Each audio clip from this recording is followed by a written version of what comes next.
hacer llegar a la ciudadanía la cultura. Tenemos muchos puntos para desarrollar. Uno de ellos sería la realización de una escuela municipal de artes.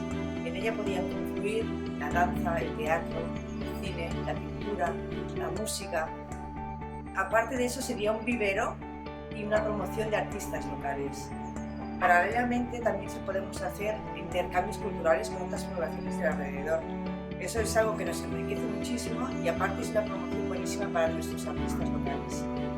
También queremos hacer un portal de orden cultural para que desde las administraciones, en coordinación con las asociaciones, podamos tener muchas actividades expuestas al pueblo. Otra parte sería hacer llegar el teatro a las calles, que la gente pueda disfrutar del teatro en la calle. Queremos también hacer paredes creativas que son una forma de que los artistas locales creen y desarrollen sus obras.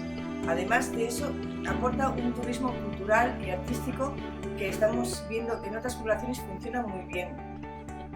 Otro punto sería poner al cementerio en la ruta de cementerios modernistas de Cataluña, que no sé por qué no está todavía.